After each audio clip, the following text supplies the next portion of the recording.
نحمده ونصلي على رسوله الكريم أما بعد فأعوذ بالله من الشيطان الرجيم بسم الله الرحمن الرحيم رب اشرح لي صدري ويسر لي أمري واحلل عقدة من لساني يفقهوا قولي.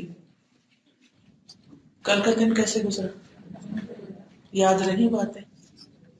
کیونکہ کسی بھی عادت کو اختیار کرنا وقت لیتا ہے اور بار بار اپنے آپ کو یاد دہانی کرانی پڑتی ہے، تو بہتر ہے کہ جو رفق سے متعلق احادیث ہیں ان کو آپ خوبصورت الفاظ میں لکھ کے کہیں نہ کہیں لگا دیں، خاص طور پر گھر والوں سے متعلق جو ہے کہ جس گھرانے کے ساتھ اللہ بھلائی کا ارادہ کرتا ہے ان میں رفق یا نرمی پیدا کر دیتا ہے اور ان کو خیر کے دروازوں تک پہنچا دیتا ہے. اس طرح تو جس گھر میں بھی نرمی ہوگی، ہسبینڈ وائف میں، بچوں میں، آس پاس کے ماحول کے جتنے بھی لوگ ہیں، اور ایک گھر ہوتا ہے جس میں انسان رہتا ہے اور دوسرا گھر، بچپن میں پڑھتے تھے دو گھر، وہ کہانی شاید آپ نے بھی پڑھی ہو، اس میں ایک گھر اپنا گھر تھا اور اسکول کو بھی گھر بتایا گیا تھا کہ اسکول بھی گھر ہے. تو جہاں بھی انسان دوسرے انسانوں کے ساتھ مل جل کر رہتا ہے وہاں پر خیر و بھلائی اسی سے آتی ہے کہ انسان ایک دوسرے کے لیے نرم گوشہ رکھتا.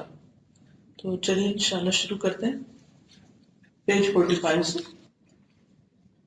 الرفق واللین بالابناء، نرمی اور شفقت بچوں کے ساتھ.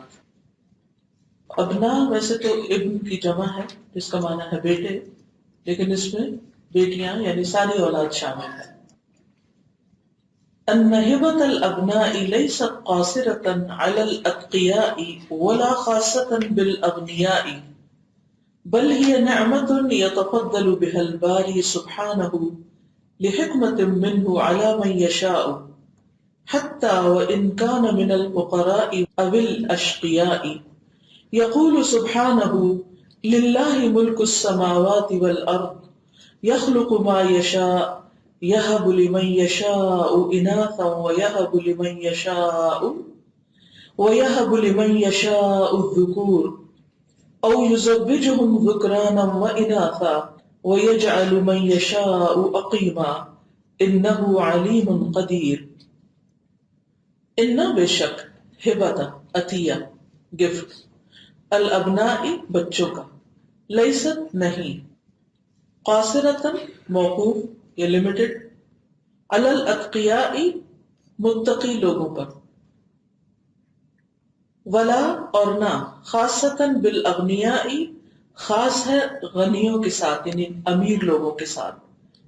یعنی اولاد صرف نیک یا غنی امیر لوگوں کو ہی نہیں ملتی، بل ہی نعمت بلکہ وہ ایسی نعمت ہے یتفضل بہا جس کے ساتھ فضل فرماتا ہے الباری سبحانہ اللہ سبحانہ وتعالی لحکمت منہ اپنی حکمت کے ساتھ علی من یشاء جس پر وہ چاہتا ہے.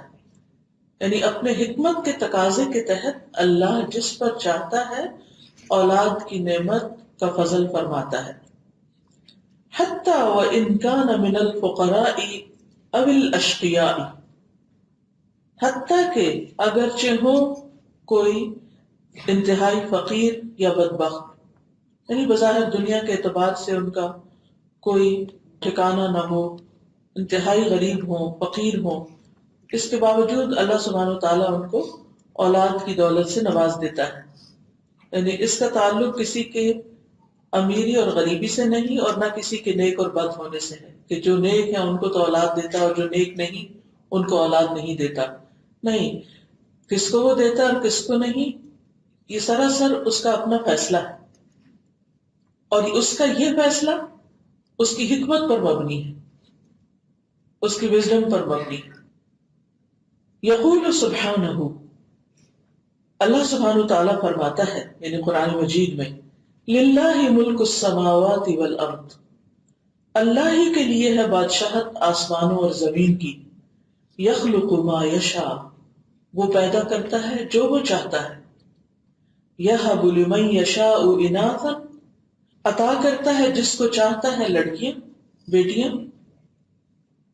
ویہب لمن یشاء الذکور اور عطا کرتا ہے جس کو وہ چاہتا ہے بیٹے، یعنی جسے چاہتا ہے بیٹیوں سے نوازتا ہے، جسے چاہتا ہے بیٹے عطا کرتا ہے. او یزوجہم ذکرانا و اناثا، یا ملا جلا کر دیتا ہے انہیں لڑکے اور لڑکیاں، یعنی جسے چاہتا ہے دونوں ہی عطا کر دیتا ہے. وَيَجْعَلُ مَن يَشَاءُ عَقِيمًا، اور جسے چاہتا ہے بانجھ کر دیتا ہے، کچھ بھی نہیں دیتا. إِنَّهُ عَلِيمٌ قدیر، بے شک وہ خوب جاننے والا ہے، قدیر پوری قدرت رکھنے والا ہے. یعنی یہ صرف سراسر اس کا اپنا فیصلہ ہے جو اس کے علم اور قدرت اور حکمت پر مبنی ہے. اس آیت کی تفسیر میں یقول الشیخ السعدی رحمہ اللہ، شیخ سعدی جو مفسر ہیں جن کی تفسیر سعدی ہے، وہ کہتے ہیں هذه الآیت، یہ آیت، فیہا اس میں الاخبار، خبر دی گئی ہے، عن سعۃ ملکہ تعالی، اللہ سبحانہ وتعالی کے ملک یا اس کی جو بادشاہت ہے اس کی وسعت کی. یعنی للہ ملک السماوات والارض ونفوذ تصرفہ فی الملک فی الخلق لما یشاء، اور اس کے تصرف کا اثر یا اس کے اثرات یا اس کا ایفیکٹ فی الملک، اس کی ملک میں، اس کی ڈومینین میں، اس کی بادشاہت میں، فی الخلق مخلوق کے اندر، لما یشاء جیسے وہ چاہتا ہے. یعنی اس آیت میں اللہ تعالی کے لامحدود اقتدار، اپنی مخلوق اور اپنی ملکیت میں اپنی مشیت کے مطابق تصرف کا نفاذ، اور والتدبیر لجمیع الامور، تمام امور کی تدبیر کا ذکر ہے. یعنی جتنے بھی کام ہو رہے ہیں دنیا میں، زمین پر یا آسمانوں پر، یہ سب اللہ کے حکم سے ہوتے ہیں، اس کی پلاننگ ہے، اس کا فیصلہ ہے، اس کی حکمت کے ساتھ اور اس کے علم کے ساتھ ہوتے ہیں. اور اس سے سراسر اس کی قدرت کا پتہ چلتا ہے، اس کی پاور کا پتہ چلتا ہے. وہ جو چاہے فیصلہ کرے، اس کو کوئی بھی روک نہیں سکتا. یعنی اس کے کلی اختیار کا پتہ چلتا ہے. یعنی بظاہر تو دیکھنے میں اولاد کی تقسیم کا ذکر ہے، لیکن حقیقت میں آیت کا میسج کیا ہے کہ اللہ سبحانہ تعالیٰ ہی ہر چیز پر قادر ہے. حتیٰ ان تدبیرہ تعالی، یہاں تک کہ اللہ سبحانہ تعالیٰ کی جو تدبیر ہے، من عمومی ہی، عموم کے ساتھ یا عمومی تدبیر، انہ یتناول المخلوقۃ عن الاسباب التي یباشرها العباد، کہ وہ لیتا ہے اپنی مخلوق کو، یعنی یتناول المخلوقۃ، اس کی تدبیر ایڈریس کرتی ہے یا پہنچتی ہے اس کی مخلوق تک، عن الاسباب التي یباشرها العباد، ان اسباب میں بھی جنہیں بندے اختیار کرتے ہیں، یباشرها جن کو کیری کرتے ہیں، اختیار کرتے ہیں، جن کو استعمال میں لاتے ہیں، العباد عباد.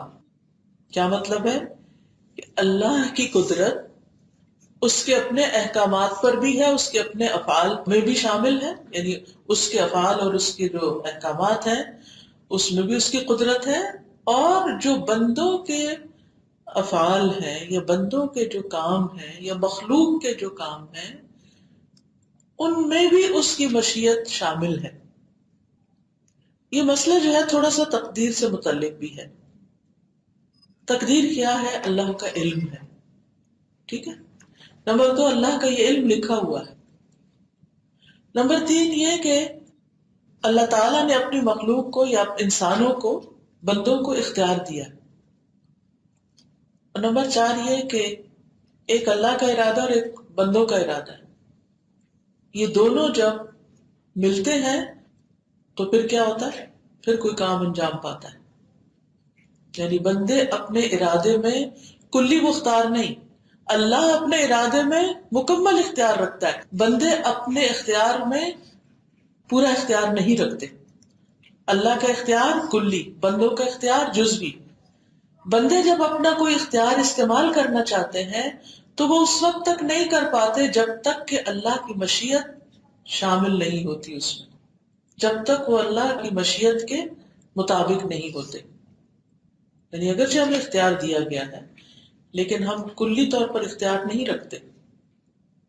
ہمارا ارادہ کلی نہیں، ہمارا ارادہ ہے، یعنی ارادہ موجود ہے، اللہ تعالیٰ دیکھ رہا ہے کہ ہم کیا چاہتے ہیں، لیکن ہم اپنے کسی ارادے کی تکمیل اس وقت تک نہیں کر سکتے جب تک کہ اس میں اللہ کی مشیت شامل نہ ہو، جس کا اظہار قرآن مجید کی سائد میں بھی ہوتا ہے وَمَا تَشَاءُونَ إِلَّا أَن يَشَاءَ اللَّهُ، اور تم نہیں چاہتے مگر یہ کہ جب یہ جو اللہ چاہتا ہے.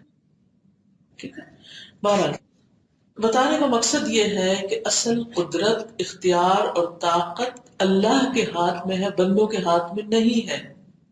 اس لیے اگر کسی کے پاس صرف بیٹے ہیں اور بیٹی نہیں اور وہ چاہتا کہ بیٹی ہو جائے تو کوئی بندہ اس کا علاج نہیں کر سکتا، نہ دے سکتا ہے. کوئی بھی علاج کام نہیں آتا جب تک اللہ کی مشیت. اسی طرح اگر کوئی شخص بیٹا چاہتا ہے یا کسی کی اولاد ہے ہی نہیں اور وہ اولاد چاہتا ہے، چاہے وہ مکمل طور پر صحت مند ہے، مرد بھی اور عورت، اس کے باوجود بھی جب تک اللہ نہیں چاہے گا اولاد نہیں ہوگی.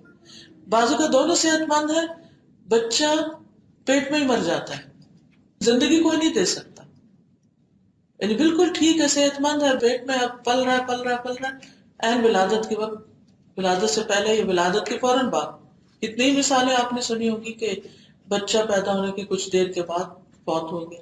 وہ اسباب ڈھونڈتے رہتے ہیں، بعض اوقات کچھ سمجھ آ جاتی اور بعض اوقات سمجھ ہی نہیں آتی کہ کیا ہوا، کچھ بھی نہیں ہوا.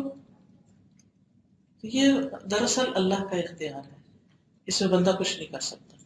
تو اب جو چیز اللہ نے اپنے اختیار، اپنے فیصلے سے آپ کو عطا کی ہے تو وہ کیا ہے دراصل پھر؟ یعنی ہم سمجھتے کہ ہماری کوئی کوشش تھی، ہماری کوئی طاقت تھی. اب اس کے بعد انسان کا رویہ بالکل مختلف ہوگا اس چیز سے. وہ اس کو امانت سمجھے گا کہ یہ میرے رب کی دی ہوئی ہے، رب کی دین سمجھے گا، اس پر فخر اور ناز نہیں کرے گا. اس کی وجہ سے دوسروں پر جن کے پاس نہیں ہے اپنے آپ کو کوئی برتر یا بہتر نہیں سمجھے گا کہ میرے پاس بیٹے ہی بیٹے ہیں یا میرے پاس بیٹے اور بیٹیاں، یعنی ان بیٹوں کی وجہ سے کوئی فخر یا اس اولاد کی وجہ سے کوئی بڑائی اس کی نہیں ہوگی، کیونکہ یہ اس کی اپنے ہاتھوں کی کمائی نہیں ہے، یہ تو سراسر اللہ کی دین ہے، اللہ نے اپنی قدرت سے دی ہے. اور سب سے بڑھ کر یہ ہے کہ جب اس نے دی ہے تو پھر یہ اصل اس کی ہے، ہماری نہیں، اس کی ہے، اس نے ہمیں دی ہے. تو جب یہ اس کی چیز ہے تو پھر ہمیں اس کو سوچ سمجھ کے استعمال کرنا چاہیے اور اس کے بارے میں اس کے احکامات کو دیکھنا چاہیے کہ وہ ہم سے کیا چاہتا ہے. وہ کیا چاہتا ہے کہ ہم اس کی دی ہوئی اس امانت کے ساتھ کیسا سلوک کریں، اس کو کیسے پالیں. اب آپ دیکھیے کہ بچوں کے بارے میں اگر یہ آیت آپ کو سمجھ آئے، آپ کا نقطہ نظر ہی بدل جائے گا. جب آپ ان کو دیکھیں گے تو آپ کیا کہیں گے؟ یہ اللہ نے مجھے دیا. لازماً پھر دل میں کیا آئے گا؟ شکر آئے گا، تکبر نہیں آئے گا، غرور نہیں آئے گا، فخر نہیں آئے گا. اللہ کی دین ہے.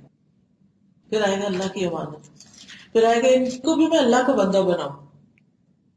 پھر دل میں آئے گا کہ میں ان کو ایسی راہ پہ لگاؤں اور ان کی اتنی اچھی تربیت کروں کہ میرا رب مجھ سے راضی ہو جائے، اور اس کی جزا بھی بندہ اللہ ہی سے چاہے گا. اور اگر اللہ تعالیٰ ان کو لے لے کسی وقت تو اللہ سے ناراض نہیں ہوگا، جیسے ام سلیم نے کیا تھا، بالکل مطمئن، اس لیے کہ اللہ کی دین میری کب سے تھی، مجھے تو اللہ نے بس ایک نعمت دی، اب مجھ پہ لازم تھا کہ میں اس کا حق ادا کروں. اور پھر ہم اس کو ابیوز نہیں کر سکتے، اس کو مسٹریٹ نہیں کر سکتے، اس کے ساتھ ہم جو چاہیں نہیں کر سکتے. کہ ہمارے بچے ہیں نا، جو ہم چاہیں کریں، ہماری ملکیت ہے. بھئی آپ کی ملکیت کب سے ہو گیا؟ اصل مالک تو ان کا بھی اللہ ہی ہے. وقتی طور پر ان کو اللہ نے آپ کے اختیار میں دے دیا اور وہ دیکھ رہا ہے کہ آپ ان کے بارے میں کرتے کیا ہیں.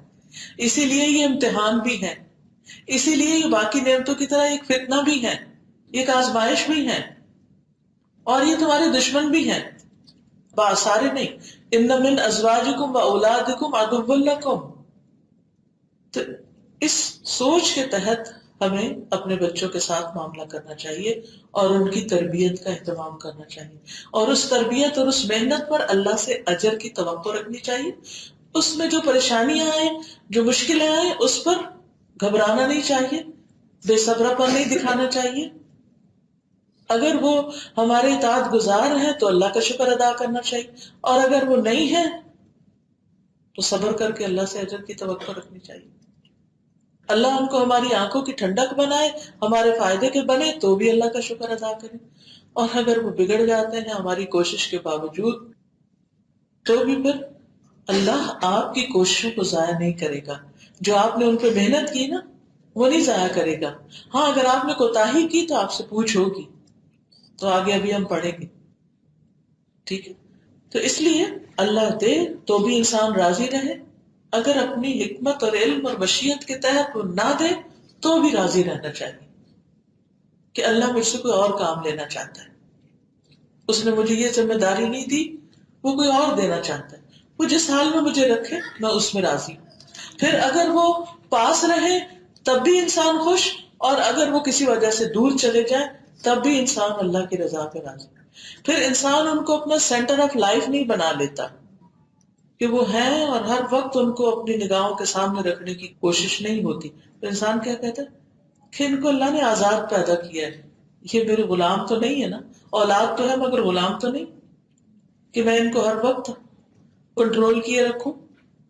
پھر انسان ان کو بھی آزادی دیتا ہے، اسپیس دیتا ہے، ان کو پھلنے پھولنے کا موقع دیتا ہے. وہ اڑ کر اپنا کوئی اور گھونسلہ بنائے تو اس پر خوش ہوتا ہے، نہ کہ یہ کہے کہ اب میں ڈپریشن میں جا رہی ہوں کیونکہ اب میرے سارے بچے جو ہیں وہ اپنے اپنے گھروں کو چلے. بھی اللہ کی نعمت پہ شکر ادا کریں کہ آپ کی زندگی میں وہ پودے لگ گئے ہیں جنہیں اللہ نے ہمارے ہاتھوں سے لگوایا ہے تاکہ وہ ہمارے لیے صدقہ جاریہ بنے.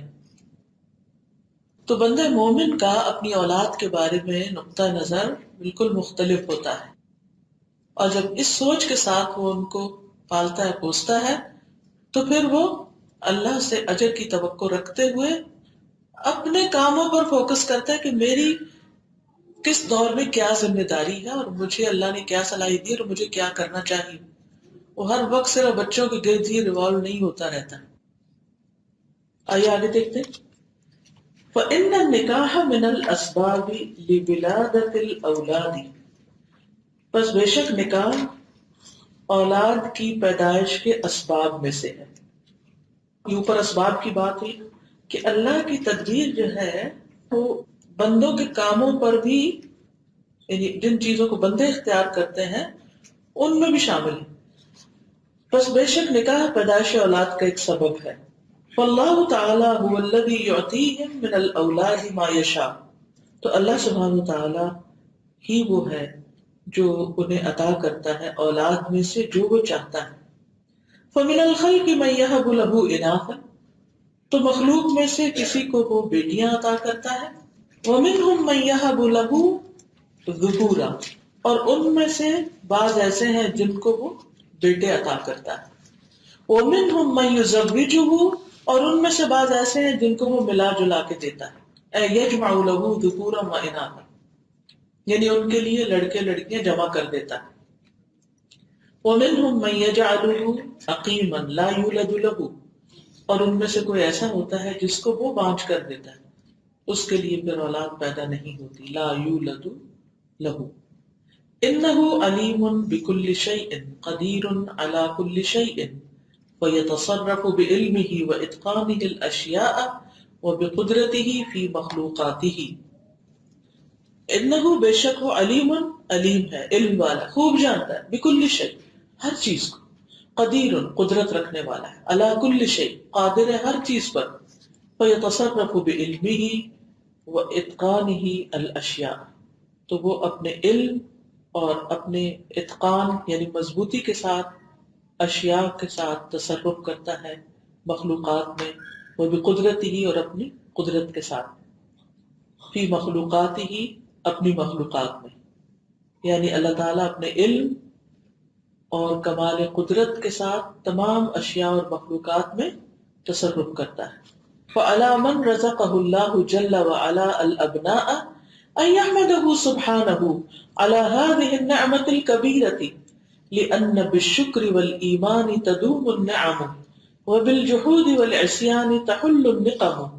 قال تعالى وإذ تأذن ربكم لئن شكرتم لأزيدنكم ولئن كفرتم إن عذابي لشديد.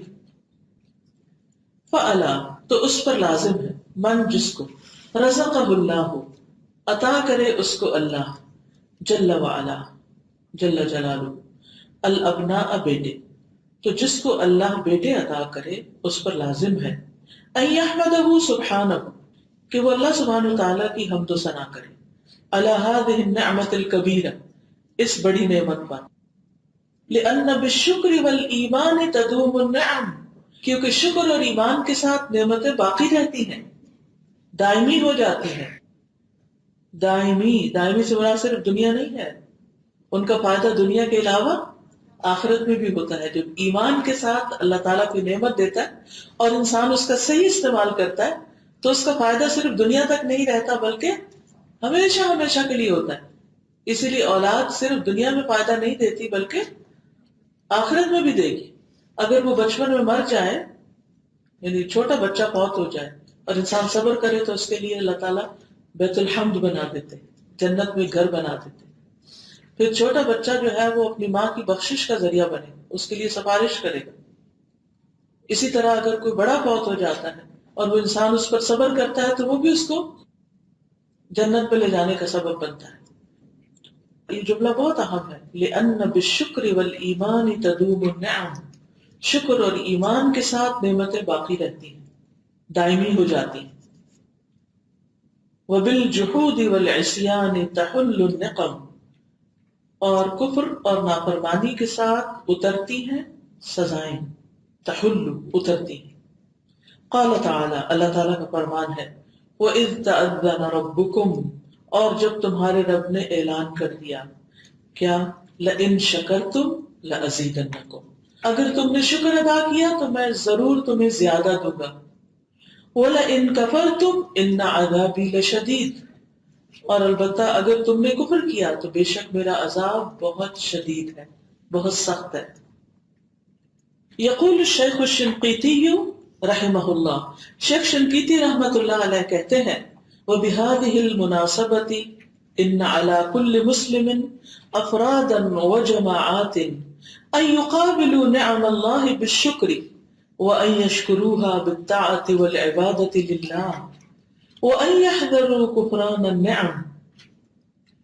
شیخ شنقیطی جو ایک مفسر ہیں، ان کی تفسیر ہے اضواء البیان، لائبریری میں ہونی چاہیے، اضواء البیان۔ یہ ایک آیت لاتے ہیں تو پھر اس کے بعد اس کی تفسیر میں بہت سی اور آیتیں بھی جو ریلیٹڈ ہوتی ہیں وہ لے کر آتے ہیں، منفرد تفسیر ہے ان کی بات۔ کہتے ہیں وہ بِهَذِهِ الْمُنَاسَبَةِ، اس مناسبت کے ساتھ، اس اعتبار سے، ان علی کل مسلم، بے شک ہر مسلمان پر، افراد و جماعات، افراد ہوں یا جماعتیں ہوں، انڈیویجولز ہوں یا گروپس ہوں، ان یقابلوا نعم اللہ بالشکر، کہ وہ اللہ کی نعمتوں کے مقابلے میں شکر کا رویہ اختیار کریں، یعنی اللہ کی نعمتوں کے جواب میں شکر کریں۔ وَأَن يَشْكُرُوهَا بِالطَّاعَةِ وَالْعِبَادَةِ لِلَّهِ، یہ ہے شکر کا طریقہ، اور یہ کہ وہ شکر کریں ان پر اطاعت اور عبادت کے ساتھ اللہ سبحانہ تعالیٰ کے لیے، یعنی اللہ کی عبادت اور اطاعت کر کے شکر ادا کریں۔ یعنی شکر ادا کرنے کا طریقہ کیا ہے؟ اللہ کی اطاعت اور عبادت۔ وَأَن يَحْذَرُوا كُفْرَانَ النِّعَمِ، اور وہ بچیں یا ڈریں نعمتوں کے کفران سے، ناشکری سے، نعمتوں کی ناشکری سے بچیں۔ وَمِن صُوَرِ شُكْرِ هَذِهِ النِّعْمَةِ أَيُّهَا الْأَحِبَّةُ الْكِرَامُ أَن نَعْتَنِيَ بِتَرْبِيَةِ أَبْنَائِنَا على تعالیم الدین وأن نغرس في قلوبهم حب سنة خیر المرسلین ومحبة أصحابه الميامين ومن سار على هديهم وسلكوا طريقهم من المسلمين وعلى توقير العلماء الربانيين وطلبة العلم الخيرين وكبار السن وكل الصالحين. پھر ریمائنڈ کرا دیتی ہوں کہ جب میں عربی عبارت پڑھوں تو آپ کی پینسل کی نوک اس لفظ پر ہونی چاہیے جو پڑھا جا رہا، اور آہستہ آہستہ زیر لب ان الفاظ کو ساتھ ساتھ دہرایا بھی کریں تاکہ آپ کو عربی پڑھنی آئے. جب عربک ریڈنگ فلوئنٹ ہو جائے گی انشاءاللہ تو میننگ پھر مشکل نہیں رہتی. لفظ کو اگر اس کا حق ادا کر کے پڑھ لیا جائے تو مطلب آ جاتا ہے، کیونکہ اس سے ملتے جلتے لفظ ہم پڑھ چکے ہوتے ہیں تو سینس جلدی بن جاتی. تو سب سے پہلا کام ہے عربی سیکھنے کے لیے کہ الفاظ کی پہچان اور الفاظ کی صحیح ادائیگی. ومن صور شکر هذه النعمة، اس نعمت کے شکر ادا کرنے کی صورتوں میں سے ایھا الاحبۃ الکرام، اے معزز محبوب دوستو، ان یہ ہے کہ نعتنی بتربیت ابنائنا، ہم اہتمام کریں اپنے بچوں کی تربیت کا، علی تعالیم الدین، دینی تعلیمات کے مطابق. اولاد کی نعمت کا شکر کیسے ادا ہوگا؟ ان کی دینی تعلیم و تربیت کے ذریعے، دین کی تعلیمات کے مطابق ان کی تربیت کر کے. وَأَن نَغْرِسَ فِي قُلُوبِهِمْ، اور یہ کہ ہم بوئیں ان کے دلوں میں، پلانٹ کریں ان کے دلوں میں کیا؟ حب، محبت، کس کی؟ سنت خیر المرسلین، خیر المرسلین یعنی رسولوں میں سے جو سب سے بہترین ہیں، چنے ہوئے ہیں، ان کی سنت کی. یعنی دینی تعلیم اور تربیت کیسے کریں گے آپ بچوں کی؟ سب سے پہلے ان کے دل میں دین کی محبت ڈالیں گے. اور دین کی محبت کس طرح آئے گی؟ رسول اللہ صلی اللہ علیہ وسلم کی محبت کے ذریعے. اب آپ سوچ رہے ہوں گے کہ انہوں نے اللہ کی محبت کا تو ذکر ہی نہیں کیا اور رسول اللہ صلی اللہ علیہ وسلم کی محبت کی بات ہو رہی. آپ دیکھیے کہ اللہ کی پہچان یا صحیح پہچان ہمیں کس نے کرائی؟ رسول اللہ صلی اللہ علیہ وسلم. قرآن کیا کتاب کی شکل میں آیا تھا؟ کس نے دیا تھا؟ رسول اللہ صلی اللہ علیہ وسلم کی زبان سے ہمارے پاس آیا تھا. بھیجا اللہ نے، جبریل لائے تھے، لیکن آپ سے ہم نے سنا، آپ کے ذریعے ملا. پھر آپ نے صحابہ کو جو کچھ سکھایا قرآن کے علاوہ، جو تعلیم دی، جو تربیت کی، وہ کس کے ذریعے ہوئی؟ رسول اللہ صلی اللہ علیہ وسلم کے ذریعے. اسی لیے ان کی محبت ایمان کا حصہ ہے. اگر ان کی محبت دل میں آ جائے تو قرآن بھی سمجھ میں آتا ہے، اور پھر اس کے ساتھ ساتھ تربیت کرنے کا طریقہ بھی. اپنے بچوں کی تربیت کرنا چاہیں یا اپنے شاگردوں کی، روحانی بچوں کی تربیت کرنا چاہیں، کچھ بھی کرنا چاہیں، کہاں سے سیکھیں، کہاں سے لیں؟ ماخذ کیا ہوگا؟ سورس کیا ہوگا؟ رسول اللہ صلی اللہ علیہ وسلم. اور پھر جس سے انسان سیکھتا ہے، اگر اس پر اعتماد نہ ہو، اگر اس سے محبت نہ ہو تو انسان سیکھ نہیں سکتا، انسان اس درجے کا لے نہیں سکتا. آپ دیکھیے کہ جو بچے اپنے والدین سے محبت کرتے ہیں وہ ان کی بات ٹال نہیں سکتے، وہ انہیں کتنی بھی مشکل لگے پھر بھی وہ کرتے کہ نہیں، ان کو دکھ نہیں دینا چاہتے. جس کے اندر رسول اللہ صلی اللہ علیہ وسلم کی محبت ہوگی اس کے اندر لازماً دین کی محبت ہوگی، اس کے اندر اللہ کی محبت بھی ہوگی، کیونکہ اللہ کی محبت کا راستہ بھی وہیں سے جاتا ہے. ٹھیک ہے نا؟ اللہ تعالیٰ نے خود فرما دے، قل ان کنتم تحبون اللہ، اگر تمہارا یہ دعویٰ ہے کہ تم اللہ سے محبت کرتے تو پھر کرو کیا؟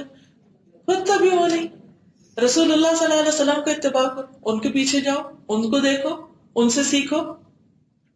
اور سیکھنے کے لیے محبت ضروری. اور آپ نے دیکھا ہوگا پاسٹ لائف میں جتنے بھی آپ کے ٹیچرز تھے ان میں سے جو ٹیچر آپ کو پسند تھا اس کا سبجیکٹ بھی آپ کو بڑا پسند تھا، وہ آسان بھی لگتا تھا. یہ بہت نیچرل سی بات ہوتی. تو اس لیے معلم کو بہت محتاط ہونا چاہیے، بچوں کے ساتھ رفق اور نرمی کا معاملہ کرنا چاہیے تاکہ ان کے دلوں میں محبت ہو، استاد کی نفرت نہ ہو. کیونکہ محبت کے ساتھ جو ڈوز وہ دے گا وہ زیادہ افیکٹو ہوگی بنسبت درستگی اور سختی کے. جو چیزیں سخت ہوتے ہیں، صرف ڈسپلنری ہوتے ہیں، ان سے انسان لے تو لیتا ہے لیکن بس وہ پھر ایک ٹیکنیکل سی چیز ہوتی. اور دین کی تعلیم دینے والوں کو خاص طور پر محبت سے تعلیم دینی چاہیے. اور بچوں کو بھی جب اپنے آپ دین کی تعلیم دیں تو محبت کے ساتھ دیں. اور وہ آپ سے الفاظ کم لیں گے، وہ یہ دیکھیں گے کہ آپ کو اللہ سے کتنی محبت ہے، آپ کو رسول اللہ صلی اللہ علیہ وسلم سے کتنی محبت ہے، اور اس کو اچھی طرح محسوس کریں. جب آپ کسی اور بچے سے زیادہ محبت کرتے ہیں تو ان کو پتہ چل جاتا ہے نا. ان کو یہ بھی پتا ہے کہ آپ کو اپنی دوستوں میں سے کس کس سے کتنی محبت ہے، وہ یہ بھی جانتے ہیں. کیا آپ نے ان کو خود بول کے بتایا تھا وہ دیکھو ادھر آؤ میں تو بتاؤ مجھے کون کون پیارا ہے؟ نہیں، ان کو آپ کی باتوں سے، آپ کے انداز سے، آپ کے طور طریقوں سے سب سمجھ آ جاتی. تو اگر آپ کے دل میں اللہ کے رسول صلی اللہ علیہ وسلم کی محبت ہوگی تو وہ بھی ان کو سمجھ آ گئی، اور اگر نہیں تو وہ بھی ان کو پتا ہے یہ خالی کھلی باتیں کہ سنت سنت کرتے ہیں لیکن وہ چیز نہیں ہے. اب آپ دیکھیے یہ بہت زبردست کی دے رہے ہیں آپ کو کہ اگر آپ نے بچوں کی اچھی تربیت کرنی ہے تو پھر دین کی تعلیم کے مطابق کریں. اور اس کا آغاز کہاں ہوگا؟ ان کے دل میں رسول اللہ صلی اللہ علیہ وسلم کی محبت ڈالتے ہیں. جب وہ محبت آ جائے گی نا تو پھر آپ چھوٹی سی بھی بات بتائیں گے نا، بیٹا بائیں ہاتھ سے نہیں دائیں ہاتھ سے کیونکہ یہ سنت ہے، تو فوراً پلٹ جائیں گے، کہیں گے اچھا رسول اللہ صلی اللہ علیہ وسلم نے فرمایا. اور پھر بچپن سے ہی ان کو درود کی عادت بھی ڈالیں، خود بھی پڑھیں ان کو بھی ڈالیں. ہم بعض اوقات ان کو تسبیح تو سکھا دیتے ہیں سبحان اللہ پڑھنا، لیکن صلی اللہ علیہ وسلم نہیں سکھاتے. وَمَحَبَّةَ أَصْحَابِهِ الْمَيَامِينَ، اور ان کے بابرکت صحابہ کی محبت سکھائیں، وہ ڈالیں ان کے دل میں. مناقب الانصار پڑھائیں، مناقب المہاجرین پڑھائیں، ان کو ان کی کہانیاں سنائیں. جب ان کی محبت آ جائے گی تو پھر وہ رول ماڈل بن جائیں گے. جب وہ رول ماڈل بنیں گے تو وہ ان کو فالو بھی کرنے لگیں گے. لیکن آج آپ دیکھیں ہم اپنے بچوں سے یہ تو شکایت کرتے ہیں کہ وہ دین پر نہیں ہے، لیکن ہم نے بچپن سے کن کن لوگوں کی محبت ان کے دلوں میں ڈالی. ان کی کتابوں پہ، ان کے بیگ میں اسٹیکر کس چیز کے، ان کی شرٹس پہ کیا بنا ہوا ہے، ان کے کپس، ان کے جگز، ان کے پینسلز، ان کے شارپنرز، ہر چیز پہ کیا نظر آتا ہے. اور جب وہ جاتے ہیں تو کیا خریدنا چاہتے ہیں. جن سے محبت ہے نا انہی کے نام پہ جیتے ہیں وہ انہی کو فالو کرتے، انہی جیسے سٹائل بناتے. وَمَنْ سَارَ عَلَى هَدْيِهِمْ، اور جو ان کے طریقے پر چلے اس کی محبت. وَسَلَكُوا طَرِيقَهُمْ مِنَ الْمُسْلِمِينَ، اور مسلمانوں میں سے جو بھی ان کے طریقوں پہ چلے ان کی محبت. وَعَلَى تَوْقِيرِ الْعُلَمَاءِ الرَّبَّانِيِّينَ، اور اس چیز کا بھی بیج بوئے ان کے اندر. پیچھے بیج بونے کی بات آ رہی تھی یغرس، کہ وہ علماء ربانیین کی عزت کریں، علماء کی عزت کا بیج بوئے ان کے دل میں. لیکن افسوس یہ کہ ہم اپنے گھروں میں بیٹھ کر مولویوں کی، علماء کی، ریلیجس فگرز کی عموماً غیبت ہی کر رہے ہوتے ہیں یا ان کو کرٹیسائز کر رہے ہوتے ہیں. تو دیکھو آج کیا ہوا مسجد میں، امام صاحب نے ایسا اور ایسا کر دیا. بس ایک تو ان لوگوں کو کوئی سینس ہی نہیں ہے، ان کو یہ نہیں پتا، ان کو وہ نہیں پتا. اب جب ہم گھر آ کے یہ تبصرے کرتے ہیں تو پھر ہمارے بچوں کے دل میں کیا ہوگا؟ عزت ہوگی، محبت ہوگی. ٹھیک ہے وہ بھی انسان ہے، فرشتہ تو کوئی بھی نہیں اترا ہمارے بیچ میں. جن کو وہ اپنا رول ماڈل بنائے ہوئے، کیا ان کی زندگی میں کوئی غلطی نہیں ہے؟ لیکن وہ سب چھپی ہوئی ہے نا. لیکن اماموں اور دین کے اسکالرز جو ہیں دن رات ان سے واسطہ ہوتا ہے، نتیجتاً ان کی اچھی بری ہر چیز پتہ ہوتی ہے. اچھائیاں تو ہم ایک طرف کر دیتے ہیں، لیکن اگر ان سے انسان ہونے کے ناطے کوئی غلطی ہو جائے تو اس کو خوب خوب اچھالتے ہیں. اور پھر افسوس یہ کہ دینی طبقہ جب ایک دوسرے پہ لڑتا ہے تو ہم نے یہ دین کا حصہ بنا لیا کہ اس کا رد کرو، اس کو برا بھلا کہو، اس کی غلطی نکالو. اسپیکرز کی لمبی چوڑی ڈیٹیل میں لیکچر سنتے ہیں صرف یہ دیکھنے کے لیے کہاں اس نے کوئی غلط بات کہی ہے، وہ پکڑو. وہ پکڑ لیتے ہیں، پھر اس کے بعد اس کو اچھالنے لگتے ہیں. دیکھو فلاں کو نہ سننا، اگر اپنا ایمان بچانا تو فلاں کو نہ سننا، اس نے وہ ایک موقع پر یہ بات کہہ دی تھی. بھئی وہ انسان ہے، اگر آپ صرف کسی کی غلطیاں چننے کے لیے اس کو سنیں گے تو کچھ نہ کچھ مل ہی جائے گا، لازماً ملے گا. لیکن اگر آپ خیر سمیٹنے کے لیے سنیں گے تو آپ خیر لے لیں گے، اور اگر اس کی کوئی چیز ایسی ہے تو اس کو آپ کہیں گے اچھا بھائی انسان ہے نا، ہو گیا، اس بات سے میں اگری نہیں کرتی، بس ٹھیک ہے، آپ نے اچھا لے لیا، اور جس سے اگری نہیں کرتے دلیل کے ساتھ نہ کریں۔ اب آپ دیکھیں یوتھ کے اندر عموماً کیا ہے، اللہ اللہ کر کے چند لوگ اٹھے جنہوں نے لوگوں کو کوئی ڈائریکشن دینا شروع کی۔ اب کیا ہوا، کوئی اس کے پیچھے فالوور اس کے بن گئے، کوئی اس کے بن گئے، وہ جو اس کا فالوور ہے وہ اس کو برا بلا کہہ رہا ہے، جو اس کا ہے اس کو برا بلا کہہ رہا ہے۔ وہ چیزیں جو ہمیں ان پرائیویٹ لوگوں کو سمجھانی چاہیے کہ اللہ سے ڈرو، یہ بات ایسے نہیں، ایسے دلیل سے سمجھا دے، خیر خواہی کریں، وہ ہم نے پبلک میں اچھالنی شروع کر۔ اب آپ دیکھیں، آپ جائیں یوٹیوب پہ کہیں بھی، کوئی نہیں بچا ہوا کہ اس کے بارے میں کوئی نہ کوئی الزام تراشی نہ کی گئی۔ نتیجتاً کیا ہے، دیندار طبقے سے ٹرسٹ ٹوٹ گیا ہے، اور جب وہ ٹرسٹ ٹوٹ گیا ہے تب وہ سیکھنا ہی نہیں چاہتے ہم سے۔ اب وہ کیا چاہتے ہیں، ہم خود ہی پڑھ لیں۔ ابھی کون سی چیز خود ہی پڑھی جا سکتی؟ دنیا کی کتابیں تو آپ خود نہیں پڑھ سکتے، اس کے لیے تو اسکول جاتے ہیں صبح سے شام تک، اور راتوں کو بھی آ کے بیٹھ کے پڑھتے ہیں، اور دین کے لیے قرآن آپ خود ہی پڑھ لیں گے۔ یہ کیا پڑھیں گے، ٹرانسلیشن پڑھ لیں گے، ٹرانسلیشن تو قرآن نہیں ہے نا۔ تو پھر من مانے خیالات اختیار کر لیں گے، پھر وہ جو سمجھ آئے گا اس کو اپنا لیں گے، اور یہاں سے پھر بگاڑ ہی بگاڑ، بگاڑ ہی بگاڑ۔ تو یہ کہتے ہیں کہ اگر ان کی تربیت صحیح کرنی ہے تو پھر علماء ربانیین جو ہیں، یعنی پہچان کیا ہے اچھے عالم کی، کہ وہ آپ کو کس چیز کی طرف بلاتے ہیں۔ کسی بھی اسکالر اسپیکر کو جب آپ سنیں تو بس یہ کرائٹیریا رکھ لیں کہ یہ کس چیز کی طرف بلا رہا ہے، یہ ہمارے دل کے اندر کیا ڈال رہا ہے، الی سبیل ربک، رب کے راستے پہ چلنے کی طرف بلا رہا ہے، یا اپنی ذات کی گرویدہ کرنے کے لیے بلا رہا ہے کہ میری طرف آؤ اور بس میری ہی بات مانو۔ تو علماء ربانی کون ہوتے ہیں؟ رب والے، جو رب کی طرف بلاتے ہیں، خود بھی ان کی زندگی میں رب سب سے امپورٹنٹ ہوتا ہے، لوگوں کو بھی رب سے جوڑتے ہیں۔ تو اگر کوئی رب سے جوڑ رہا ہے نا تو وہ ٹھیک ہی ہے۔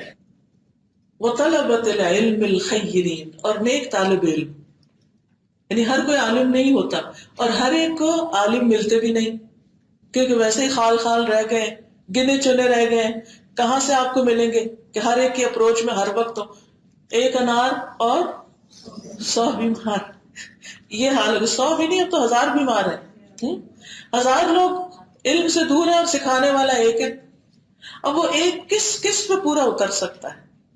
اور وہ جس کی بات نہیں سنتا وہی ناراض ہے کہ مجھے ٹائم نہیں ملا اور مجھے ٹائم نہیں ملا۔ تو جہاں یہ حالت ہو جائے، اتنا کال پڑ جائے، اتنا قحط پڑ جائے سکھانے والوں کا، تو پھر آپ دیکھیے کہ پھر کیا کریں، پھر ہم بس اس میں کہ ہمیں تو کوئی اسکالر نہیں ملا، کوئی سکھانے والا نہیں ملا، ہم بچوں کو کہاں لے کر جائیں؟ تو اس کے بعد کیا ہے، طلبۃ العلم الخیرین، وہ لوگ جو علم کے راستے میں اسٹرگل کر رہے ہیں نا، اپنے آپ کو عالم نہیں کہتے، اسکالر نہیں کہتے، وہ طالب علم کہتے ہیں، اسٹوڈنٹ آف نالج کہتے ہیں، لیکن اچھے اخلاق اور کردار کے ہیں، ان سے بھی سیکھنے میں کوئی حرج نہیں۔ جو انہوں نے سیکھ لیا اس سے کم درجے کا جو ہمیں نہیں پتا، ہم ان سے سیکھ لیں، بھی تم نے کیا سیکھا، تم ہمیں بھی کچھ بتا دو۔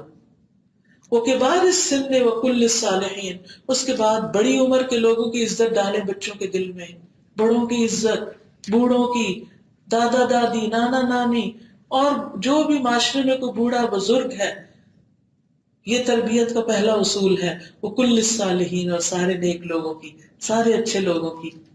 آپ دیکھیے کہ جب آپ نے بچوں کے دل میں انسانوں کی محبت ڈال دی تو ان کی تھنکنگ پازیٹو ہو گئی، اور جب ان کی تھنکنگ پازیٹو ہوگی تو ان کا اخلاق خود بخود اچھا ہوگا، کیونکہ وہ ان سب سے محبت کرتے ہیں، لہٰذا وہ ان سب کی کیئر کریں گے، وہ سب سے جا کے ملیں گے، وہ جنریشن گیپس نہیں ہوں گے، وہ بیٹھیں گے ان کے پاس، ان کی صحبت میں بیٹھیں گے، بڑے اور چھوٹے ایک جگہ جمع ہوں گے، اور چھوٹے بڑوں سے سیکھیں گے، اور بڑے چھوٹوں کو دیکھ کر اپنی آنکھیں ٹھنڈی کریں گے۔ تو اس سے ایک محبت کا معاشرہ جنم لے گا۔ آپ دیکھیے کہ نبی صلی اللہ علیہ وسلم کی مجلس میں صرف بڑی عمر کے لوگ نہیں ہوتے تھے، چھوٹے بھی ہوتے تھے، وہ بھی سیکھتے تھے۔ زید بن ارقم کی عمر کتنی تھی، زید بن ثابت کی عمر کتنی تھی، حضرت عبداللہ بن عباس کتنے چھوٹے تھے، خود حضرت عائشہ کی عمر کیا تھی، آپ پڑھ ہی چکے ہیں، یہ سب چھوٹے تھے۔ عبداللہ بن عمر بھی ینگسٹر ہی تھے، ٹین ایجر تھے۔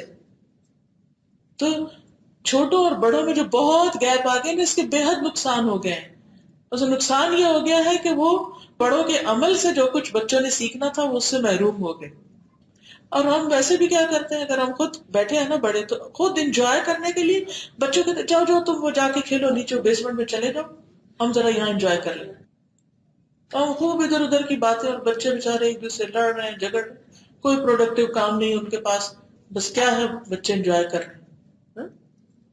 تو کسی وقت بڑوں اور بچوں کو ساتھ لے کر بیٹھنا چاہیے. اسی لیے بچوں کو مسجد بھی لے جانا چاہیے اور بچوں کو مسجد میں برداشت بھی کرنا چاہیے. وَلِنَحُثَّهُمْ دَائِمًا عَلَى فِعْلِ الطَّاعَاتِ وَالتَّزَوُّدِ مِنَ الْخَيْرَاتِ وَلِنُحَذِّرَهُمْ مِنْ ارْتِكَابِ الْمَعَاصِي وَالْمُنْكَرَاتِ وَمُشَابَهَةِ أَعْدَاءِ الدِّينِ مِنَ الْكُفَّارِ وَالْمُنَافِقِينَ وَمِنْ سُلُوكِ طَرِيقِ الْمُنْحَرِفِينَ وَمِنْ كُلِّ مَا يُلْهِيهِمْ عَنْ طَاعَةِ رَبِّ الْعَالَمِينَ مِنَ الْمَلْهِيَاتِ وَالْمَلَذَّاتِ.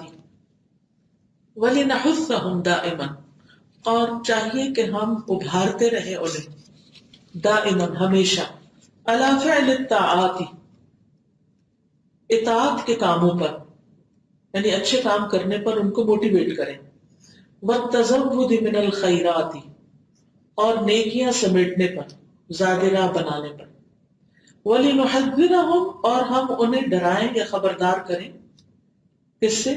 من ارتکاب المعاصی والمنکرات، گناہوں اور منکرات کے ارتکاب سے، ومشابہت اعداء الدین، اور دین کے دشمنوں کی مشابہت سے، من الکفار والمنافقین، کفار و منافقین میں، ومن سلوک طریق المنحرفین، اور دین سے پھرے ہوئے لوگوں کے طریقے سے، ومن کل ما یلہیہم عن طاعت رب العالمین، اور جو بھی انہیں غافل کرتا ہے رب العالمین کی اطاعت سے.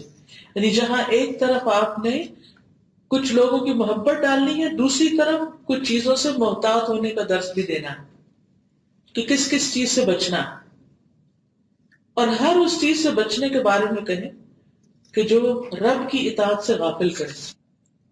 رات میں اپنے بیٹے سے بات کر رہی تھی تو میں اس سے کہہ رہی تھی کہ یہ اور یہ کام نہیں کرتے، اس سے انسان کا دل سخت ہو جاتا ہے اور دل غافل ہو جاتا ہے. تو مجھ سے پوچھتا ہے کہ سخت کیسے ہوتا ہے؟ تو مجھے اتنی حیرت ہوئی، میں نے کہا کہ ہمارے بچوں کو دل سخت ہونے کا صحیح کانسیپٹ نہیں ہے کہ دل سخت ہونا کیا ہے. وہ ہر چیز کو ٹینجیبل اس میں دیکھتے ہیں نا، تو غافل کیسے؟ پھر میں اس کو سمٹمز بتائیں کہ جب دل سخت ہوتا ہے، جب دل غافل ہوتا ہے، تو انسان کی دلچسپی اور انٹرسٹ کیا ہوتی، پھر اس کی فیلنگز کیا ہوتی.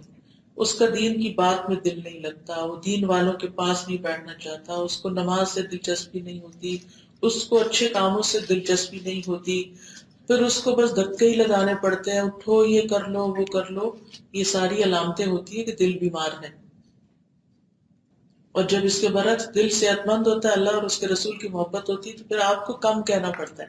یہ ہم سب کا مسئلہ ہے نا، ہم کہتے ہیں بچوں کو اتنا کہنا پڑتا ہے، پش کرنا پڑتا ہے، ان کو بار بار یاد دہانی. ٹھیک ہے، یاد دہانی تو چھوٹوں بڑوں سب کو کرنی پڑتی ہے، ہم سب بھولنے والے ہیں، یا ہم کسی بھی کام میں اتنے منہمک ہو جاتا ہے ہمیں یاد نہیں رہتا. اوہ اچھا، آپ میں سے ہر ایک کے ساتھ یہ ہوا ہوگا کہ کبھی اتنے کام میں لگے کہ نماز بھول ہی گئی. کہ زندگی میں کم از کم ایک دفعہ تو ضرور ایسا ہوا کہ انسان میں تو ابھی تک نماز نہیں پڑھی، یہ کیا ہو گیا.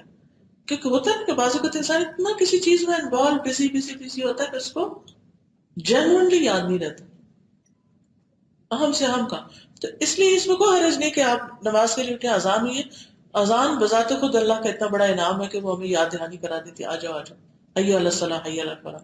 لیکن کبھی یہ بھی ہوتا ہے کہ اذان سنائی نہیں دیتی، تو پھر ایک دوسرے کو گھر میں بتانا چاہیے، اس میں کوئی حرج نہیں. اور اس میں فرسٹریٹ ہونا کیا، یہ میری ذمہ داری، ہر وقت میں اس کو بھی کہوں اٹھو نماز کے لیے اٹھو، اس میں تنگ نہ ہو کر شکر ادا کر کے کہ اس کی نماز کا اجر بھی آپ کو ملنے والا ہے جس کو آپ نے یاد دہانی کرائی. لیکن یہ تو ایک نارمل سی بات ہے. دوسری بات کیا ہے کہ ہم پیچھے ہی پڑے رہتے، اٹھو اٹھو اٹھو، اٹھ کے نہیں دیتے بچے. کیوں؟ وہ اندر نہیں ہے نا حرارت، وہ محبت نہیں ہے نا، اور دل میں غفلت ہے نا. وہ غفلت کیوں پیدا ہوئی؟ کیونکہ وہ ہر وقت ایک ایسے ماحول میں جہاں غفلت ہی غفلت ہے، کوئی آخرت کی بات ہی نہیں کرتا، کوئی حساب کتاب کی بات ہی نہیں کرتا، کوئی آگے جواب دہی کی بات ہی نہیں کرتا. تو پھر انہیں احساس کہاں سے جاگے کہ ہم نے اپنے ہر عمل کا جا کے جواب بھی دینا ہے، ایک دن اللہ کے سامنے بھی کھڑے ہونا ہے. ہم اپنے بچوں سے کس وقت یہ بات کرتے ہیں کہ دیکھو بیٹا جو کام بھی کرو یہ سوچ کے کرنا کہ اللہ کے سامنے جا کے کھڑے ہونا ہے. دن میں کتنی دفعہ ہمارا یہ جملہ ہوتا ہے کہ اللہ کے سامنے کھڑے ہونا ہے. کبھی یاد دہانی کرائی ہے ان کو؟ لوگ کیا کہیں گے، وہ تمہارا باپ کیا کہے گا، وہ فلاں کیا کہے. اس سے تو ہم بہت ڈراتے رہتے ہیں ان کو، دنیا کا خوف دلاتے رہے، تم ناکام ہو جاؤ گے، تمہیں جاب نہیں ملے گی، ایسا ہو جائے گا ویسا. لیکن اللہ سے کوئی بھی نہیں ڈراتا. اب نتیجہ کیا ہے، وہ بھی جس سے ڈرتے ہیں اس کے لیے کچھ کر لیتے ہیں، اور جس سے ڈرتے نہیں اس کے لیے پھر اٹھتے بھی نہیں. من الملہیات والملذات، لہو و لعب والی چیزیں اور خواہشات پر مبنی چیزیں، انٹرٹینمنٹ ہر وقت، یہ چیزیں دل کو غافل کرتی.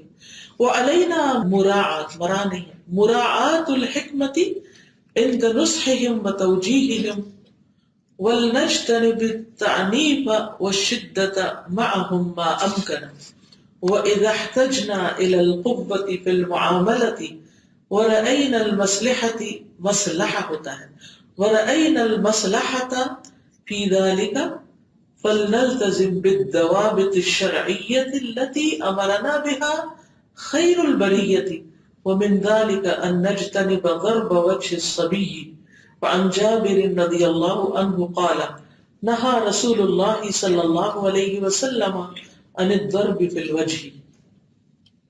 وعلينا، اور ہم پر لازم ہے، مراعات الحکمت، حکمت کو ملحوظ رکھنا، حکمت کے ساتھ بات کرنا، عند نصحہم، ان کو نصیحت کرتے وقت، وتوجیہہم، اور ان کی رہنمائی کرتے وقت، ولنجتنب التعنیف، چاہیے کہ ہم سختی سے بچیں، والشدت، اور شدت سے، معہم امکن ذلک، جتنا بھی ممکن.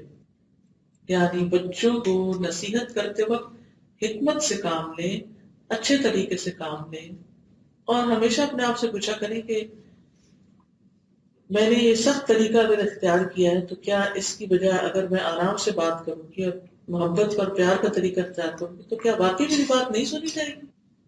کیونکہ ہم خود سے یہ کنزیوم کر لیتے ہیں کہ نہیں اس طرح نہیں سنیں گے، اس طرح سنیں گے، وہ ہمارا خیال ہوتا ہے.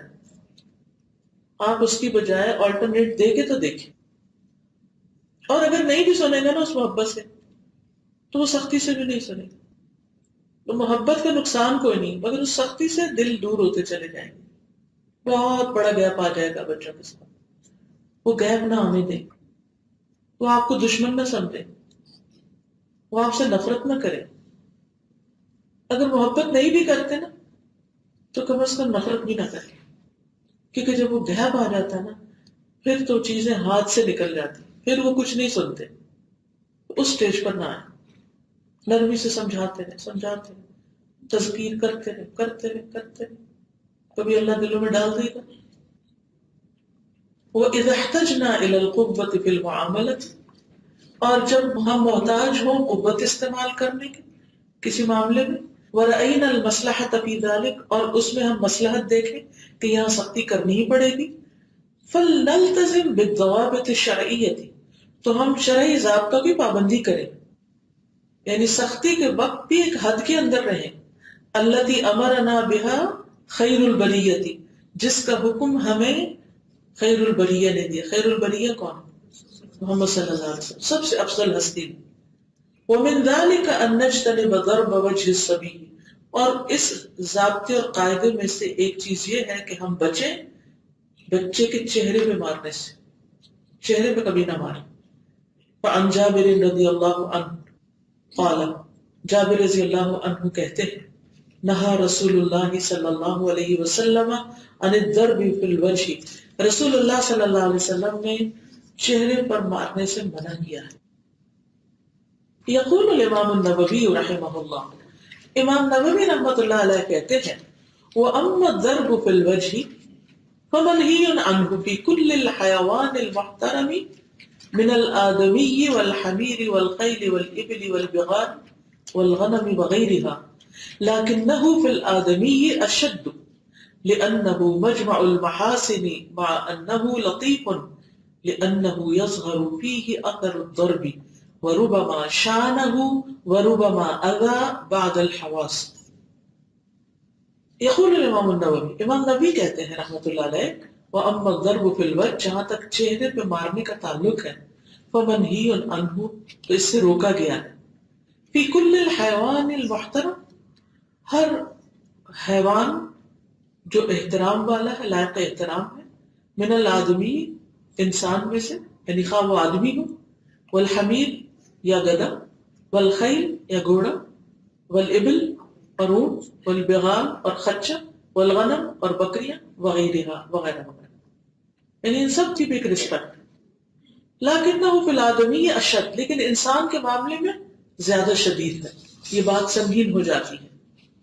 لأنه مجمع المحاسن، کیونکہ وہ خوبیوں کا مرکز ہے یعنی چہرہ. مع انه لطیف، اس کے ساتھ ساتھ وہ ایک نرم و نازک جگہ بھی ہے. لأنه يظهر فيه اثر الضرب، کیونکہ اس میں ضرب کا نشان بھی رہ جاتا ہے، یعنی چوٹ کا نشان جلدی نظر آتا ہے چہرے پر. وربما شان، اور ہو سکتا ہے کہ وہ اس کو بدنما کرتے. شان شین پیچھے پڑ چکے، شان ہے وہ بدنما کر دے گا اس کو. اگر چہرے پہ ماریں گے نشان پڑ گیا، آپ دیکھیں کہ جن عورتوں کو اللہ رحم کرے بیٹرنگ ہوتی ہے جو مارا جاتا ہے، اور بعض اوقات ہسبینڈ جو چہرے پہ مار دیتے ہیں، تو آپ کو ایسے شاید منظر دیکھنے میں ملے ہی ہوں کہ جس میں نیل پڑے ہوئے ہوتے ہیں، نشان پڑے ہوئے ہوتے ہیں چہروں پر. یہ بہت بڑی زیادتی کی بات ہے. وربما آتا بعض الحواس، اور ہو سکتا ہے کہ بعض حواس میں سے آنکھ، کان، ناک، دانت، ہونٹ، ان چیزوں کو اذیت پہنچے، یہ ہرٹ ہو جائے، ان میں سے کسی چیز کا نقصان ہو جائے. بعض اوقات کسی کا دانت ٹوٹ جاتا ہے کچھ اور، تو اللہ سبحانہ وتعالیٰ نے اس پر تو پھر قصاص بھی رکھا ہے. کیا ہوتا ہے؟ ناک کے بدلے ناک، کان کے بدلے کان، آنکھ کے بدلے آنکھ، دانت کے بدلے دانت. والجروح قصاص. فیا ایھا الاب ویا ایتھا الام ان سلوک الشدة فقط في معاملة الابناء ليس هو الطريق الوحيد في تربيتهم، بل يخطئ من يظن ذلك، لأن الأصل في التعامل معهم أن يكون بالرحمة والرفق ولين الجانب ما أمكن ذلك. أما اللجوء إلى العنف فلا ينبغي أن يكون إلا عند الضرورة القصوى والحاجة الماسة، فرب كلمة أثرت على الابن وكانت سببا في استقامته وتحسين سلوكه أكثر من تأثير اليد والعصا والزجر. فيا أيها الأب، تو اے باپ، ويا أيتها الأم، اور اے ماں، اے والد اور والدہ، ان سلوک الشدتی، بے شک سختی کا سلوک، فقط محض یعنی صرف سختی ہی کرنا، فی معاملۃ الابناء بچوں کے معاملے میں، لیس ہوا الطریق الوحید فی تربیتہم، یہی صرف ایک اکیلا طریقہ نہیں ہے ان کی تربیت کا. تربیت کا طریقہ صرف سختی نہیں ہے. بل یخطئ من یظن ذلک، بلکہ جو یہ سمجھتا ہے وہ بہت بڑی خطا کرتا ہے. لأن الأصل في التعامل معهم، کیونکہ ان سے معاملہ کرنے کی جو اصل ہے، بنیاد ہے، ان يكون بالرحمة والرفق ولين الجانب، کہ وہ رحمت، نرمی اور نرم پہلو اختیار کرنے کے ساتھ، ما امکن ذلك، جتنا بھی ممکن. یہاں پر آپ رحمت، رفق اور لین الجانب کی بات آ گئی. لین الجانب ایک ہوتے ہیں ویسے ہی، یعنی کہ لین ہین ہونا، اور ایک ہے لین الجانب ہونا. ایک ہے مزاج کی نرمی اور ایک ہے انسان کے رویے کی نرمی. باڈی لینگویج کی جو بات میں نے کی، رکھ رکھا، لین دین، چہرے کے تاثرات، چال ڈھال، ان سب میں ہونن ہو انسان، اس میں آہستگی ہے. ہر چیز کو اٹھانا، پٹخانا، پھینکنا، دروازہ بند کرے تو دھڑ سے بند کیا، چلے تو اتنے زور سے کہ اوپر نیچے والے ڈسٹرب، اور کوئی برتن اٹھایا وہ رکھا، فریج کا دروازہ کھولا، چمچہ ہلایا، کھایا، پلیٹ میں ٹھک ٹھک ہو رہی ہے، شور ہی شور، ہر چیز میں شور. تو یہ نرمی نہیں، یہ سافٹنس نہیں، یہ پولائٹنس نہیں، یہ امپولائٹ ہونا ہے. تو لین الجانب کا مطلب یہ ہے کہ آپ جو بھی کام کریں، جو بھی طریقہ اختیار کریں، اس کے اندر نرمی ہو، سہولت ہو، دوسرے کے لیے آسانی ہو، چاہے گفتگو ہو، چاہے اٹھنا رکھنا، چلنا پھرنا، کچھ بھی. بل یخطئ من یظن ذلک، ما امکن ذلک، جتنا بھی ممکن ہو، جس حد تک پاسبل ہو آپ نرمی اختیار کریں. اما اللجوء الى العنف، جہاں تک سہارا لینا ہے سختی کا، فلا ينبغي ان يكون الا عند الضرورة القصوى، تو یہ نہیں ہونا چاہیے مگر انتہائی مجبوری کے وقت، انتہائی شدید ضرورت کے وقت، کہ اس کے بغیر کوئی اور چیز کام ہی نہیں کر رہی، لاسٹ ریزورٹ کے طور پر، آخری چیز. کیونکہ اگر اب سختی نہیں کی گئی تو پھر کیا ہوگا، پھر تو معاملہ ہاتھ سے نکل جائے گا، بگڑ جائے گا. لیکن پہلے ہی اسٹیپ پر سختی سے معاملہ شروع کیا جائے، بات ہی آپ سختی سے شروع کریں تو پھر مسئلہ حل نہیں ہوگا، تربیت نہیں ہوگی. تو کہتے ہیں فرب کلمۃ، بعض اوقات ایک بات اثرت علی الابن، بچے پر اثر انداز ہو جاتی ہے، صرف ایک بات بھی کافی ہوتی ہے. وکانت سببا فی استقامتہ، تو وہ اس کی استقامت میں سبب بن جاتی ہے، وہ تحسین سلوکی، اور اس کے رویے کی خوبصورتی میں، اس کا معاملہ خوبصورت ہو جائے، اس کا کردار اچھا ہو جاتا ہے. اکثر من تأثیر الید والعصا والزجر، ہاتھ، لاٹھی اور ڈانٹ کی تاثیر سے بڑھ کر ایک اچھی بات، ایک نرم ملائم لفظ اور کلمہ کہیں زیادہ فائدہ مند ہوتا ہے بنسبت ان سخت سخت چیزوں کے. فاللہ اللہ ایها الافاضل فی معاملۃ الابناء بالرفق قبل الشدہ وبالرحمۃ قبل العنف وبالترغیب قبل الترہیب، خاصۃ فی هذا الزمان الذي كثر فيه العقوق وظهر فيه العصيان واللہ المستعان. کہتے اللہ سے ڈرو اے دوستو، فی معاملۃ الابناء، بچوں کے معاملے میں، بالرفق قبل الشدت، نرمی سختی سے پہلے، وبالرحمتی، مرسی قبل العنف، سختی کی شدت سے پہلے، وبالترغیب قبل الترہیب، اور رغبت دلانا ڈرانے سے پہلے، یعنی دھمکیوں سے پہلے ترغیب دلانا، پہلے موٹیویٹ کریں.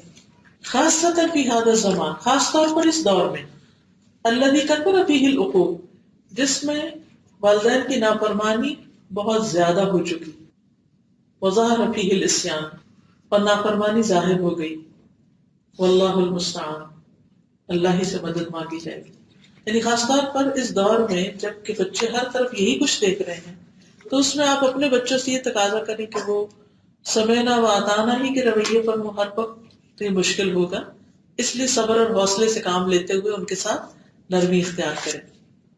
وَيَنبَغِي أَن نَّعْلَمَ أَنَّهُ لَوْ دَعَ مِن بَيْنِ أَيْدِينَا الْأَبْنَاءَ لَوَجَدُوا مَن يَتَلَقَّفُهُم مِّنَ الْأَعْدَاءِ فَيَدْعُونَهُمْ إِلَىٰ كُلِّ رَذِيلَةٍ وَيَصْرِفُونَهُمْ عَن كُلِّ فَضِيلَةٍ. اور یہ بھی ہمیں جان لینا چاہیے، يَنبَغِي أَن نَّعْلَمَ أَنَّهُ کہ لَوْ دَعَ، اگر ضائع ہو گئے، من بین ایدینا، ہمارے ہاتھوں سے یا ہمارے سامنے، الابناء، ہمارے ہی بچے، یا ہمارے ہی لکھا نہیں لیکن جملہ سیدھا کرنے کے لیے ضرور، یعنی اگر ہمارے سامنے ہمارے بچے ضائع ہو گئے، لوجدوا من یتلقفهم من الاعداء، تو پالیں گے انہیں جو انہیں ہاتھوں ہاتھ لیں گے. تلقف ہوتا ہے یعنی فوراً اس کو گریب کر لینا، جی سنیچ کرنا بھی، یا لے لینا، فوراً فوراً لے لینا کسی چیز، اور مجھے دو ادھر آؤ ادھر آؤ. عام طور پہ آپ دیکھیے کہ جیسے ہوتا ہے نا، اگر کوئی ایک شخص ایک چیز کو ریجیکٹ کرتا ہے تو دوسرا کہتا ہے ادھر مجھے دے دو، وہ ویلیو کرے گا، فوراً فوراً لے لے گا اس کو. یعنی اگر آپ اپنے بچوں کی کیئر نہیں کریں گے، آپ انہیں ہر وقت ڈانٹ ڈپٹ کریں گے، انہیں کک آؤٹ کریں گے، انہیں دھمکیاں دیں گے، تو آپ کے دشمن انہیں ہاتھوں ہاتھ لے لیں گے، انہیں اپنا بنا لیں گے. فَيَدْعُونَهُمْ، تو انہیں دعوت دیں گے، إِلَىٰ كُلِّ رَذِيلَةٍ، ہر ذلت کے کام کی طرف، وَيَصْرِفُونَهُمْ عَنْ كُلِّ فَضِيلَةٍ، اور ہر فضیلت والے کام سے ان کو پھیر دیں گے. اور اس میں آپ نے دیکھا ہوگا کہ جو بچے بہت ڈپرائیوڈ ہوتے ہیں نا محبت سے، گھر والوں کی کیئر سے، تو پھر کیا ہوتا ہے، جو بھی دوست ان کو باہر مل جاتا ہے، جیسا بھی کوئی شخص مل جاتا ہے، وہ ان کو اپنے ساتھ لگا لیتے ہیں، وہ ان کے ساتھ مل کے پھر غنڈہ گردی کرتے ہیں، بدماشی کرتے ہیں، لٹیرے بن جاتے ہیں. کتنی دفعہ ہم نے یعنی ایسی مثالیں دیکھی یا سنی یا پڑھی اخباروں میں. تو ایسا کب ہوتا ہے؟ جو والدین اپنے بچوں کو سمیٹ کے رکھتے ہیں، ان کی کیئر کرتے ہیں، ان کو لک آفٹر کرتے ہیں، بھوک یعنی کہ جس کہتے ہیں نا سیر ہوتے ہیں، رجے ہوئے ہوتے ہیں، بھوک محبت کے بھوکے نہیں ہوتے، ان کو سب کچھ مل چکا ہوتا ہے، تو پھر وہ ہر ایرے غیرے کی دعوت پر اس کے ساتھ نہیں چل پڑتے، یہ اس کی بات زیادہ نہیں سنتے، وہ آپ پہ زیادہ ٹرسٹ کرتے ہیں، ان کو پتا ہے جو آپ کہیں وہ زیادہ صحیح ہے. تو یہ ٹرسٹ بلڈ کرنا بہت ضروری ہے بچوں کے ساتھ. اور اس کے لیے ضروری نہیں کہ ہر وقت آپ ان کی خوشامد میں لگے رہیں. خوشامد سے نہیں وہ اپنے بنتے، ان کو یہ بھی سمجھ آتی کہ آپ خوشامد کر رہے ہیں. بہت سمارٹ ہیں بچے، ہم ان کو بچہ سمجھتے رہتے ہیں، وہ ان کی سینسز پوری ڈیولپ ہو چکی تھی، بس صرف ہر چیز ایکسپریس نہیں کر سکتے، ہر چیز کہہ نہیں سکتے، ہر چیز بتا نہیں سکتے، ہر بات میں وہ اپنا نقطہ نظر آپ کو سمجھا نہیں سکتے، یا آپ ان کی سمجھتے نہیں. تو بہت اہم ہے کہ اگر آپ چاہتے ہیں کہ وہ آپ کے ہی بچے رہیں تو پھر آپ کو اعتماد بحال کرنا ہوگا. اور اس اعتماد میں صرف محبت نہیں، کبھی کبھی ڈسپلن کرنے میں اگر آپ اسٹرکٹ بھی ہیں، فرم بھی ہیں، تو بھی ان کو پتا ہے کہ میری ماں ایسے نہیں روکتی، وہ کسی فائدے میں ہی مجھے روکتی. لیکن اگر آپ ہر وقت ڈانٹ ڈپٹ کرتے رہیں گے پھر وہ ٹرسٹ نہیں بلڈ ہوگا. جیسے آپ دیکھیے نا کہ مکان بنانے کے لیے سیمنٹ چاہیے ہوتا ہے نا، تو سیمنٹ میں پانی ڈالے تو پھر وہ بنتا ہے اور پھر وہ لگتا ہے اور تب ایک فاؤنڈیشن یا دیوار بنتی ہے. تو صرف ایک چیز کافی نہیں ہوتی کہ صرف محبت، کیونکہ وہ بھی بچوں کی ضرورت ہوتی ہے. محبت کے ساتھ جب ڈانٹ دی جائے تو وہ بھی ان کو اچھی لگتی ہے. وہ کہتے ہیں کہ ہاں آپ ابھی کیوں نہیں کہتے، آپ کہیں، آپ کہتے رہے. ہم اب تک کتنی ایسی چیزیں جو چاہتے ہیں اور کر رہے ہیں سب کچھ جو ہمیں کرنا چاہیے. تو بچوں سے کیوں اتنی بڑی ایکسپیکٹیشن رکھتے ہیں کہ جو ہم نے نہیں کیا وہ بھی وہ کر لیں. یعنی بہت سے ماں باپ جو خود نماز نہیں پڑھتے وہ کہتے ہیں بچوں کے لیے کہ ان کو نماز پڑھنا سکھا دیں. تو یہ جو غیر حقیقی توقعات ہیں نا، یہ بچوں سے نہ رکھیں، بہت زیادہ ایکسپیکٹ نہ کریں. ہماری ایکسپیکٹیشن بہت ہائی ہوتی ہیں، وہ بیچارے وہاں تک پہنچتے نہیں، لہٰذا وہ ہمیں ہمیشہ غلطی نظر آتی ہے. وہ جو بھی کر لیں ہم راضی نہیں. فاللہ اسأل ان يحفظ اولاد المسلمین فی کل مکان، اللہ ہی سے سوال کرتے ہیں کہ مسلمانوں کی اولادوں کو ہر جگہ پر محفوظ رکھیں. وفی کل حین، اور ہر وقت. من شر الاشرار، برے لوگوں کے شر سے.